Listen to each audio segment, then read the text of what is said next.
Selamat datang di Kok Bisa, Why Not Science kanal yang khusus menjelaskan misteri, fenomena aneh, dan pengetahuan ilmiah dalam alam serta kehidupan sosial dengan sudut pandang sains yang logis dan mudah dipahami. Kami tidak hanya percaya, tetapi mencari penyebab, mekanisme, dan kebenaran di balik setiap fenomena. Jika kamu menyukai konten yang membuatmu spontan bertanya kok bisa, jangan lupa subscribe, like, dan bagikan video ini. Dukunganmu adalah dorongan bagi kami untuk terus menjelaskan dunia secara ilmiah dan jelas. Bayangkan kalian terjebak di dalam sebuah tabung besi raksasa bersama lebih dari 100 orang lainnya. Tidak ada jendela, tidak ada sinar matahari yang masuk, gelap gulita di luar sana. Kalian harus bertahan hidup di sana selama 3 bulan penuh. Kalian harus memproduksi air sendiri, menciptakan udara untuk bernapas, dan memasak makanan di ruang tertutup itu. Terdengar seperti stasiun luar angkasa, bukan? Tapi ini bukan di angkasa luar, melainkan jauh di kedalaman samudra. Inilah kehidupan di dalam kapal selam tenaga nuklir. Tapi ada satu misteri besar di sini. Kapal canggih ini sebenarnya bisa bertahan jauh lebih lama, tapi kenapa mereka selalu naik ke permukaan tepat sekitar hari ke-90? Yang lebih mengejutkan, alasannya sama sekali bukan karena masalah teknologi atau bahan bakar. Hari ini, Kok Bisa akan membongkar rahasia di balik angka 90 hari tersebut. Banyak orang salah kaprah.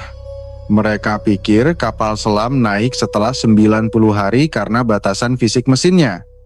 Padahal, reaktor nuklirnya bisa terus menyala selama lebih dari 20 tahun. Alasan sebenarnya jauh lebih manusiawi. Manusialah yang mencapai batasnya. Stok makanan habis, mental kru mulai terganggu, dan peralatan pendukung hidup butuh perawatan. Sejak era Perang Dingin, Amerika dan Uni Soviet sudah menyimpulkan bahwa siklus 90 hingga 110 hari adalah durasi paling efisien untuk patroli tempur. Angka ini bukan batas maksimal teknologi, tapi rata-rata operasional yang dihitung berdasarkan ketahanan fisik dan mental manusia, bukan ketahanan mesin. Untuk paham bedanya, mari kita lihat kapal selam diesel konvensional. Mereka pakai baterai yang akan habis dalam hitungan hari jika terus menyelam.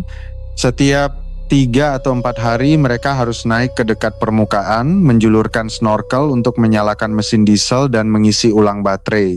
Mereka tidak bisa sembunyi lama-lama, kemampuan menyelam penuh mereka paling lama hanya 72 hingga 96 jam, sangat terbatas dibandingkan saudaranya yang bertenaga nuklir. Sebaliknya, kapal selam nuklir itu beda level. Reaktornya memecah atom uranium 235 menghasilkan panas luar biasa untuk membuat uap. Uap ini memutar turbin raksasa yang menggerakkan baling-baling dan menyuplai listrik untuk seluruh kapal. Tanpa perlu isi bensin bisa jalan 20 tahun. Dengan energi tak terbatas ini, mereka bisa mengubah air laut menjadi air tawar dan memecah air menjadi oksigen. Jadi air dan udara bukan masalah. Secara teori, kalau makanannya tidak habis, kapal ini bisa menyelam selamanya, tapi disinilah masalah utamanya, makanan tidak bisa dibuat dari air laut.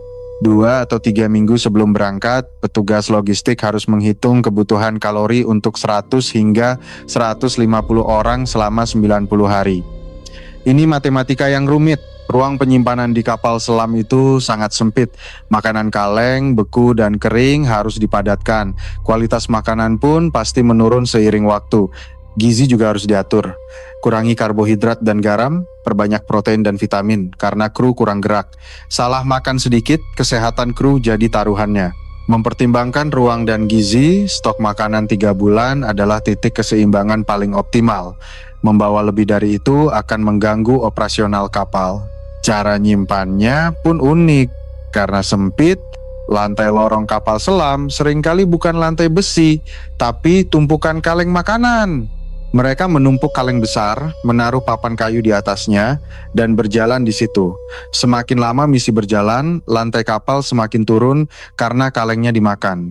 Istilahnya memakan jalan.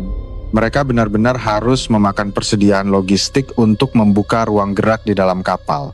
Bahkan ruang torpedo pun penuh sesak dengan kotak makanan di awal misi.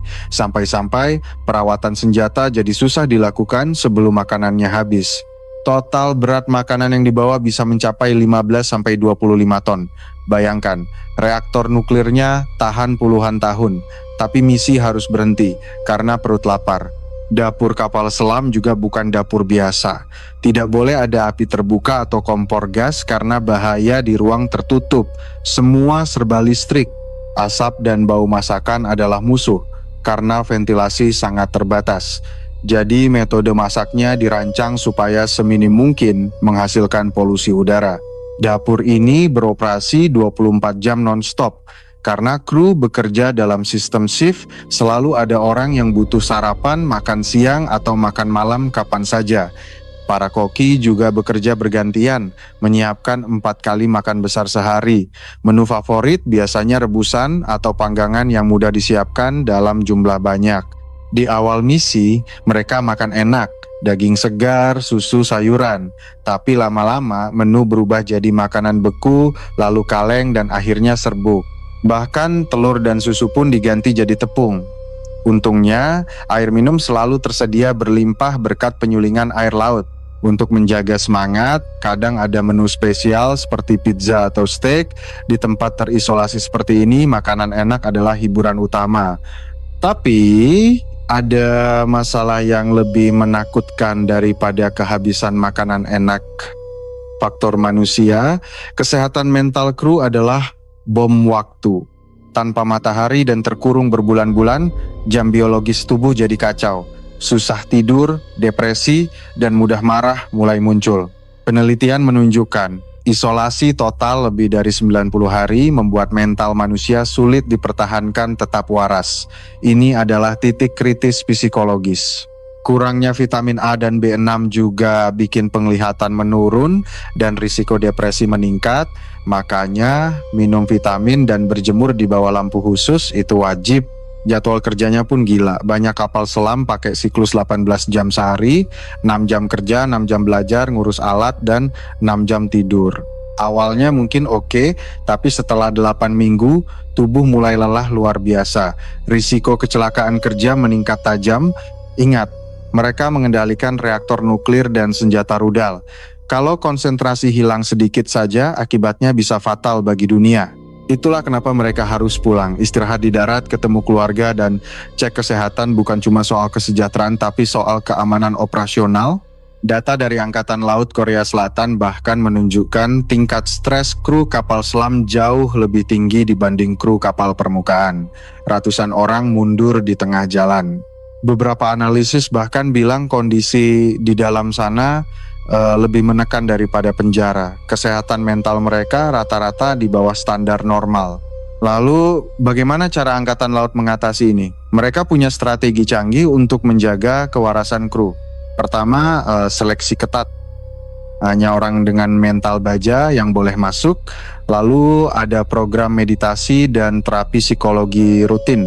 Teknologi VR, virtual reality juga mulai dipakai. Kru bisa kabur sejenak ke pantai atau pegunungan virtual untuk meredakan stres. Olahraga itu wajib. Ada sepeda statis dan alat dayung yang diselipkan di sudut-sudut kapal. Uniknya, alat ini dipasang peredam khusus agar tidak berisik. Nonton film, main game, dan dengar musik lewat headphone jadi hiburan utama. Perayaan ulang tahun kecil-kecilan juga penting untuk kebersamaan tim. Solusi paling efektif adalah sistem rotasi kru. Contohnya di Amerika, satu kapal selam punya 2 tim biru dan tim emas. Tim A berangkat 77 hari lalu pulang. Kapal diperbaiki sebentar, lalu tim B langsung berangkat lagi. Jadi kapalnya terus kerja, tapi manusianya bergantian. Di negara lain sistemnya mungkin beda, tapi prinsipnya sama. Setelah tugas laut yang berat harus ada masa istirahat panjang di darat. Bagaimana kalau misi harus diperpanjang? Ternyata mereka bisa belanja di tengah laut. Ada 2 cara canggih untuk ini. Pertama, connected replenishment. Kapal supply berjalan sejajar dengan kapal selam, lalu mengirim paket makanan lewat kabel sambil terus melaju. Kedua, pakai helikopter. Helikopter menggantungkan paket besar dan menurunkannya ke atas kapal selam yang muncul ke permukaan. Dengan cara ini, Misi 90 hari bisa diperpanjang sampai 120 atau bahkan 180 hari. Tapi ini jarang dilakukan kecuali darurat. Pernah ada kasus kapal selam Inggris yang gagal dapat suplai. Mereka terpaksa dijatah makanannya dan tenaga medis memperingatkan bahaya kematian karena kelelahan. Dalam kondisi ekstrim, mereka akan mematikan semua alat non-esensial untuk hemat energi dan kru dilarang banyak bergerak untuk hemat kalori. Selain manusia, faktor ketiga adalah perawatan alat. Kapal selam punya ribuan sistem rumit yang butuh bengkel sungguhan, bukan cuma perbaikan darurat. Tabung peluncur rudal, sistem sonar, dan komponen reaktor tertentu punya jadwal servis berkala yang tidak bisa ditawar. Memaksa alat bekerja melewati jadwal servis sama saja mengundang bencana. Jadi, pulang ke pangkalan adalah syarat mutlak keselamatan. Alasan terakhir adalah strategi militer. Kapal selam ini tugasnya bersembunyi dan menunggu. Mereka bergantian menjaga lautan.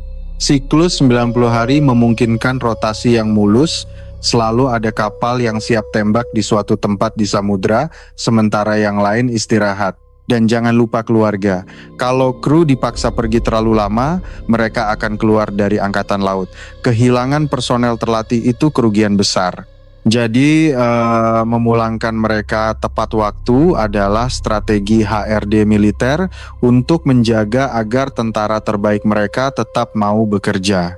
Kenapa semua kerumitan ini dipertahankan? Karena kapal selam nuklir adalah senjata paling menakutkan yang pernah dibuat manusia. Rudal di darat bisa dihancurkan musuh, pesawat bisa ditembak jatuh, tapi kapal selam di kedalaman laut hampir mustahil dideteksi. Mereka adalah jaminan serangan balasan. Musuh tidak berani menyerang duluan karena tahu ada kapal selam yang selamat dan siap membalas. Di masa depan, mungkinkah durasi ini bertambah? Mungkin saja. Teknologi printer makanan 3D dan otomatisasi sedang dikembangkan. Jika robot bisa menggantikan sebagian tugas kru, jumlah manusia bisa dikurangi dan persediaan makanan bisa tahan lebih lama. Para ahli memprediksi suatu hari nanti misi 180 hari akan jadi hal biasa. Tapi untuk saat ini, batas manusia tetaplah manusia. Teknologi bisa maju secepat kilat, tapi evolusi biologi dan psikologi kita tidak bisa dipaksa berubah dalam sekejap. Jadi kesimpulannya, kapal selam naik di hari ke-90 karena 3 hal: perut lapar, pikiran lelah, dan mesin butuh servis. Ini adalah bukti bahwa sekuat apapun mesin yang kita buat, faktor penentu utamanya tetaplah manusia di dalamnya. Kita bisa menaklukkan atom dan samudra, tapi kita belum bisa menaklukkan kebutuhan dasar kita sendiri akan matahari, makanan segar, dan interaksi sosial. Mungkin batasan inilah yang justru menjaga kita tetap manusiawi, bahkan di dalam mesin perang paling mematikan sekalipun. Bagaimana menurut kalian?